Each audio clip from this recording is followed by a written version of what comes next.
ಜನರ ಆಶೀರ್ವಾದದಿಂದ ನಾಳೆ ಆದ್ರೆ ಯುವರಾಜ್ ಅರಸು ದೀರ್ಘಕಾಲ ಮುಖ್ಯಮಂತ್ರಿಯಾಗಿದ್ರು ಅದನ್ನ ಸರಿಗಟ್ಟತಕ್ಕಂಥ ಕೆಲಸ ಆಗ್ತದೆ. ಒಂದೇನಪ್ಪ ಸಂತೋಷ ಅಂತಂದ್ರೆ ಯುವರಾಜ್ ಅರಸು ಮೈಸೂರು ಜಿಲ್ಲೆಯವರು, ನಾನು ಮೈಸೂರು ಜಿಲ್ಲೆಯವರು. ಬಟ್ ಅದೆಲ್ಲಕ್ಕಿಂತ ಹೆಚ್ಚಾಗಿದೆ ಇಬ್ರು ತಳ ಸಮುದಾಯದಿಂದ ಬಂದು ಈ ತರದ ವ್ಯವಸ್ಥೆಯಲ್ಲಿ ಈ ಲೆವೆಲ್ ಬಂದಿರುವಂತ ನೀವು 78ರಲ್ಲಿ ತಾಲೂಕು ಬೋರ್ಡ್ ಮೆಂಬರ್ ಆದಾಗ ಇದನ್ನು ನಿರೀಕ್ಷೆ ಮಾಡಿದ್ರೆ ಈ ರೀತಿ ನಾವು ನಿರೀಕ್ಷೆನೆ ಮಾಡಿರ್ಲಿಲ್ಲ. ನಾನು ಚೀಫ್ ಮಿನಿಸ್ಟರ್ ಆಗ್ತೀನಿ ಅಂತೂ ಇಲ್ಲ, ಮಿನಿಸ್ಟರ್ ಆಗ್ತೀನಿ ಅಂತೂ ನಿರೀಕ್ಷೆ ಮಾಡಿರ್ಲಿಲ್ಲ.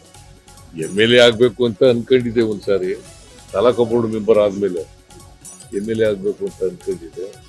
ಸೊ ಈಗ 8 ಚುನಾವಣೆಗಳಿಗೆ ಗೆದ್ದಿದ್ದೀನಿ, 2 ಪಾರ್ಲಿಮೆಂಟ್ ಸೋತಿದ್ದೀನಿ, 2 ಅಸೆಂಬ್ಲಿ ಸೋತಿದ್ದೀನಿ. ಸೊ 4 ಚುನಾವಣೆಗಳು, 12 ತಾಲೂಕು ಬೋರ್ಡ್ ಸೇರಿ 13 ಚುನಾವಣೆಗಳು ಗೆದ್ದಿದ್ದೀನಿ, 13 ಚುನಾವಣೆಗಳು ಮಾಡಿದ್ದೀನಿ.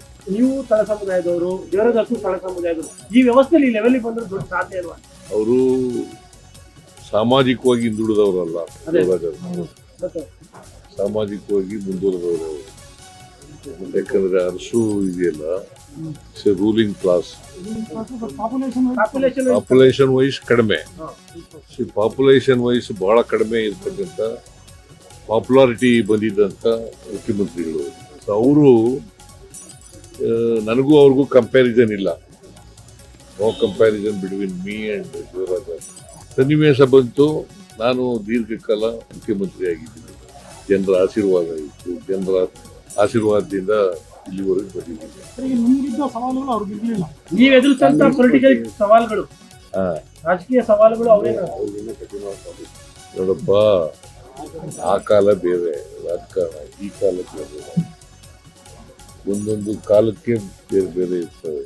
ಅವತ್ತು ಈಗ ನಾನು 83ರಲ್ಲಿ ಎಲೆಕ್ಷನ್ ನಿಂತ್ಕೊಂಡಾಗ ಜನರೇ ದುಡ್ಡು ಕೊಟ್ಟರು, ಓಟು ಕೊಟ್ಟರು. ಯುವರಾಜ್ ಅರಸರವರು ಮುಖ್ಯಮಂತ್ರಿ ಆಗಿರುವಾಗ, ಅವ್ರು ಎಲೆಕ್ಷನ್ ನಿಂತ್ಕೊಳ್ಳುವಾಗ ಜನ ದುಡ್ಡು ಕೊಟ್ಟು ಎಲೆಕ್ಷನ್ ಮಾಡ್ತಾ ಇದ್ರು. ಒಂದ್ಸಾರಿ ಇನಾನಿಮಸ್ ಆಗಿ ಗೆದ್ದಿದ್ರು 62ರಲ್ಲಿ.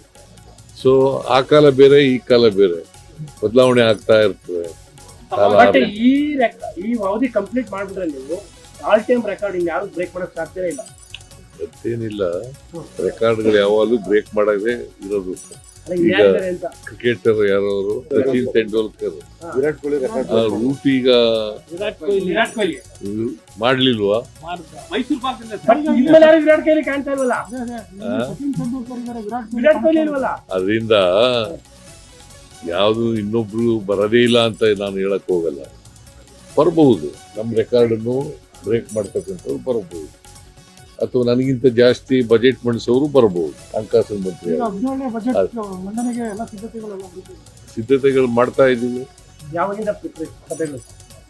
ಸಂಕ್ರಾಂತಿ ಆದ್ಮೇಲೆ. ಸಾಧನ 1000 ದಿನಗಳ ಸಾಧನೆ ಏನು ನಾನು ಇನ್ನೂ ಯೋಚನೆ ಮಾಡಿಲ್ಲ. ಅದಕ್ಕೆ ಅಲ್ಲ, ಸರ್ಕಾರಕ್ಕೆ 1 ವರ್ಷ, 1000 ದಿನ ಆಗುತ್ತೆ, ಗೊತ್ತಿಲ್ಲ, ಯೋಚನೆ ಮಾಡಿಲ್ಲ. ನಮ್ಮ ಕೃಷ್ಣ ಬೈರೇಗೌಡ ಒಂದು ಫಂಕ್ಷನ್ ಮಾಡ್ತೀನಿ ಅಂತ ಹೇಳ್ತಾ ಇದ್ರು, ಗೊತ್ತಿಲ್ಲ ನನಗೆ. ಅವರು ಫಾರಿನ್ಗೆ ಹೋಗಿದ್ರು, ಏನೇ ಬಂದಿದ್ದಾರೆ, ಬಂದ್ಮೇಲೆ ಮಾತಾಡ್ತಾರೆ.